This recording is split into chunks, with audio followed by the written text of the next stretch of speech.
सोचिए एक ऐसी कविता जो सिर्फ कागज के पन्नों पर न रह जाए बल्कि एक पूरी क्रांति की आवाज बन जाए। आज हम उसी कविता यानी वंदे मातरम के सफर को समझने वाले हैं।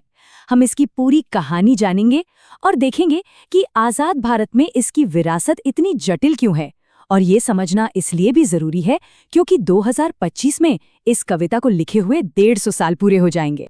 तो चलिए इस एक बड़े सवाल से ही अपनी बात शुरू करते हैं कि आखिर एक कविता एक हथियार बनती कैसे है। कैसे कुछ शब्द इतने ताकतवर हो जाते हैं कि वो एक साम्राज्य को चुनौती देने लगे।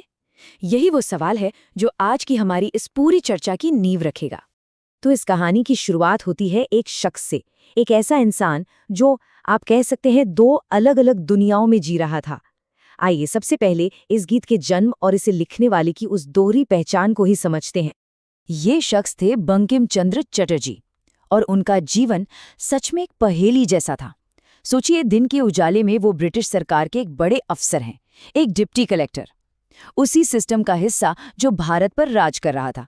और फिर रात के अंधेरे में वही इंसान अपनी कलम उठाता है और अलग अलग नामों से अंग्रेजी हुकूमत के खिलाफ लिखता है।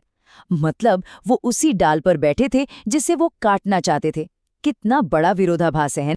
तो ये कविता लिखी कैसे गई?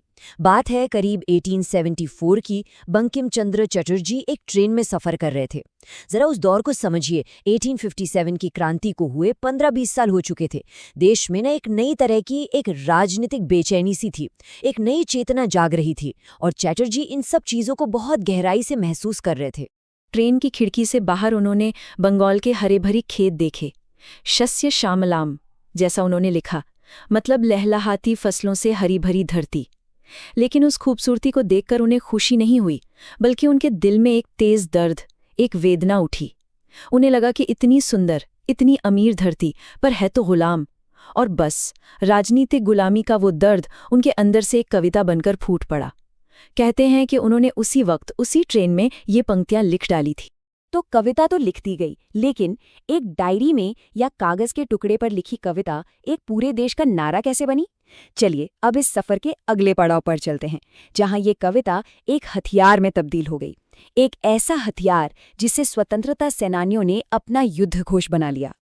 ये बदलाव आया 1882 में, जब बंकिम चंद्र ने अपना उपन्यास आनंद मठ लिखा और इसी उपन्यास में उन्होंने वंदे मातरम को शामिल किया।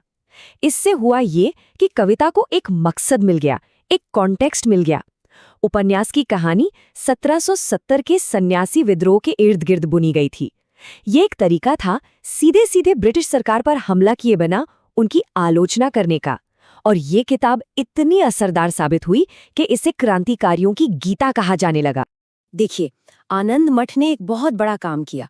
इसने एक पुराने संस्कृत विचार को फिर से जिंदा कर दिया।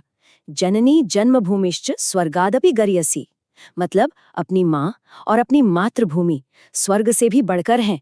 अब सोचिए, जब ये विचार लोगों के मन में बैठ गया तो देशभक्ति सिर्फ एक राजनीतिक चीज नहीं रही, वो एक धार्मिक कर्तव्य बन गया, एक आध्यात्मिक साधना। और आजादी की लड़ाई एक धर्म युद्ध। यह एक और दिलचस्प बात है, और वो है खुद इस कविता के अंदर का फर्क। इसके जो पहले दो पैराग्राफ हैं, सुजलान सुफला वाले, वो तो बस अपनी धरती की खूबसूरती बयान करते हैं, मीठी पानी वाली, फलों से लदी हुई। इसमें कोई धार्मिक बात नहीं है। लेकिन उसके बाद की जो पैराग्राफ है उनमें दश प्रहरणा धारिणी जैसे शब्द आते हैं, यानी 10 हथियारों वाली देवी। यहाँ मातृभूमि को सीधे सीधे देवी दुर्गा का रूप दे दिया गया। और बस एक बार आनंद मठ में छपने के बाद तो ये गीत रुका नहीं। इसकी लोकप्रियता रॉकेट की तरह बढ़ी। 1882 में ये छपा, फिर 1896 में खुद रविंद्रनाथ टैगोर ने इसे कांग्रेस के सेशन में गाया। 1905 आते आते तो ये बंगाल विभाजन के खिलाफ हुए स्वदेशी आंदोलन का मुख्य नारा बन चुका था। और 1907 में तो मैडम कामा ने इसे जर्मनी में भारत के झंडे पर लिखवा दिया। मतलब देश की सीमाओं के पार भी इसकी गूंज पहुंच चुकी थी। इस नारे में कितनी ताकत थी, इसका अंदाजा मातंगिनी हाजरा की कहानी से लगता है। साल था 1942, भारत छोड़ो आंदोलन का दौर। एक बुजुर्ग महिला मातंगिनी हाजरा तिरंगा लेकर जुलूस में सबसे आगे चल रही थीं। अंग्रेजों ने गोली चला दी।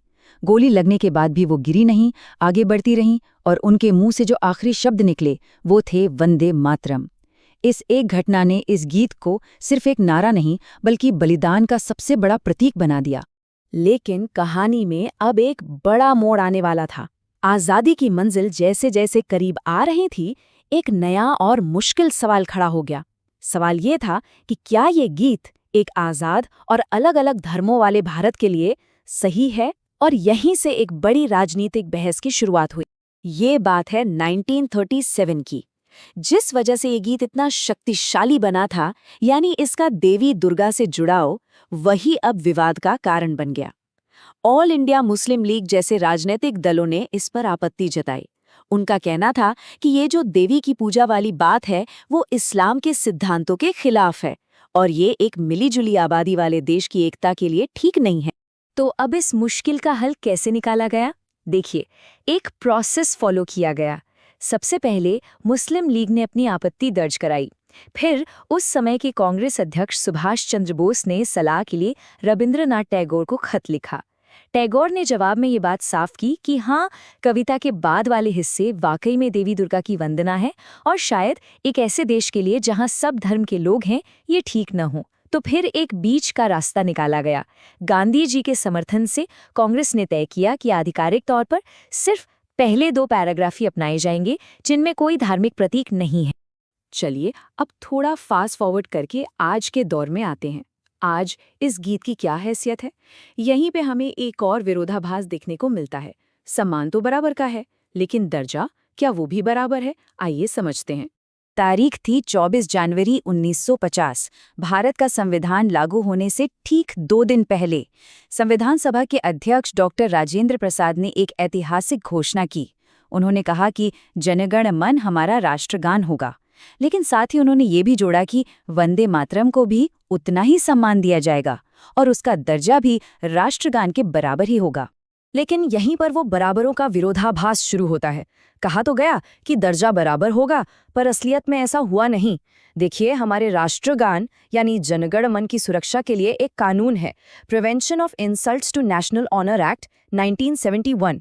अगर कोई इसका अपमान करता है तो सजा हो सकती है, लेकिन राष्ट्रगीत वंदे मातरम के लिए ऐसा कोई खास कानून नहीं है। राष्ट्रगान गाने के नियम भी तय हैं कि कब खड़ा होना है, कितनी देर में गाना है। राष्ट्रगीत के लिए ऐसे कोई कानूनी नियम नहीं है। और ये जो दर्जे का फर्क है, इसी को लेकर बहस आज भी चलती है। अदालतों में अक्सर PIL यानी जनहित याचिकाएं डाली जाती हैं। कभी इसे राष्ट्रगान बनाने की मांग होती है, तो कभी राष्ट्रगान के बराबर कानूनी दर्जा देने की। ज्यादातर अदालतें कहती हैं कि ये काम हमारा नहीं, संसद का है। हालांकि बीच बीच में कुछ हाई कोर्ट्स, जैसे 2017 में मद्रास हाईकोर्ट ने स्कूलों में इसे गाना जरूरी करने जैसे आदेश भी दिए हैं। तो ये मामला अभी भी सुलझा नहीं है। लेकिन कानूनी बहसों से परे अगर हम देखें तो इस गीत की सांस्कृतिक जगह बहुत मजबूत है। जरा सोचिए, 1997 में AR रहमान का माँ तुझे सलाम एल्बम, उसने तो जैसे इस गीत को एक नई पीढ़ी से जोड़ दिया। फिर 2002 में BBC ने एक वर्ल्ड वाइड पोल करवाया, जिसमें इसे दुनिया का दूसरा सबसे लोकप्रिय गाना चुना गया और भारत के लगभग हर बड़े कलाकार ने इसे अपनी आवाज दी है। तो साफ है, कानूनी दर्जा जो भी हो, लोगों के दिलों में इसकी जगह आज भी बहुत खास है। तो आखिर में हम उसी सवाल पर आकर रुकते हैं जहां से शायद ये बहस शुरू हुई थी।